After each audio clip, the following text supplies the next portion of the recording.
नमस्कार दोस्तों, माघ मास की अमावस्या को मौनी अमावस्या कहते हैं, जो कि साल भर की सभी अमावस्याओं में सबसे पुण्यदायी मानी जाती है। और यह अमावस्या साल की सबसे बड़ी अमावस्या होती है। इस दिन मौन रहने का विधान है। इस दिन मौन रहकर किया गया व्रत, स्नान, पूजा पाठ या पितृ तर्पण सबसे जल्दी फलित होता है।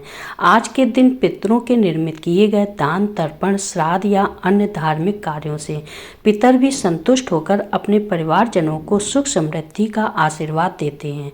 साथ ही इस दिन कालसर्प दोष निवारण के लिए या कुंडली में किसी भी ग्रह के अशुभ प्रभाव से बचने के लिए खास उपाय भी किए जाते हैं। आइए अब जानते हैं इस बार मौनी अमावस्या कब है, स्नान, दान और व्रत कब किया जाएगा और इस दिन कौन कौन से शुभ संयोग बन रहे हैं। इस बार अमावस्या तिथि 18 जनवरी रविवार को 12:05 से देखा जाए तो यह शनिवार की रात 12 बजे के बाद का समय होगा शुरू हो रही है और रविवार को पूरा दिन अमावस्या तिथि रहेगी और अमावस्या तिथि की समाप्ति होगी 19 जनवरी सोमवार को 1:21 पर, यानी कि रविवार की ही रात 12 बजे के बाद तिथि समाप्त होगी।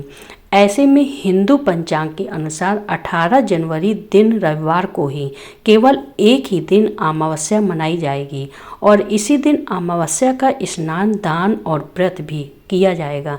रविवार के दिन व्रत मुहूर्त सुबह 5:37 से 6:25 तक रहेगा। सूर्योदय होगा सुबह 7:14 पर, सूर्यास्त शाम 6 बजे होगा।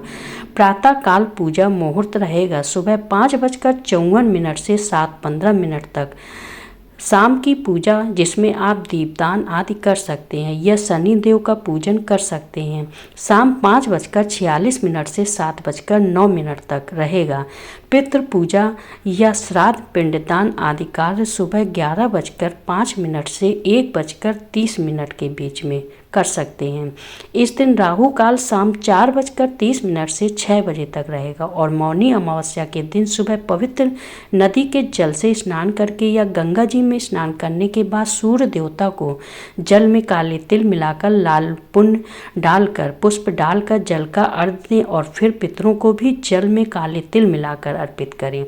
इसके बाद मौन रहते हुए ही आपको सुबह पूजा करनी है। यदि मौन रहकर पूरा दिन ही व्रत रखना हो तो पूरा दिन मौन रहने का संकल्प लेना चाहिए, नहीं तो कम से कम 1.25 घंटे तक सुबह मौन रहना चाहिए या जब तक सुबह की पूजा करके आप दान न दे दें तब तक भी मौन रहा जा सकता है।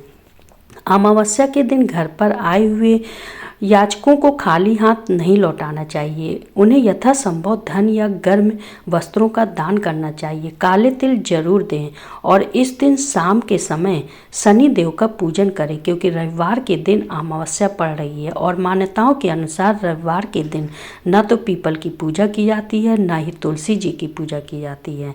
ऐसे में जो भी माताएं बहनें हर अमावस्या तिथि पर पीपल के वृक्ष की पूजा करती हैं, परिक्रमा करती हैं, उन्हें इस बार पीपल का मानसिक रूप से ध्यान और पूजन करके मानसिक रूप से परिक्रमा कर लेनी चाहिए। और पीपल के पेड़ की पूजा या पीपल में जल आप सोमवार के दिन सुबह सूर्योदय तक अर्पित कर सकते हैं, क्योंकि रविवार के दिन ही अमावस्या मनाई जा रही है। तो जो भी पूजा पाठ या अमावस्या संबंधी कार्य हैं वह आपको रविवार के दिन ही करने चाहिए। यह थी आज के वीडियो में। उम्मीद है आपको पसंद आई होगी। अगर सच अच्छी लगी हो तो वीडियो को लाइक करें, शेयर करें और सब्सक्राइब करें।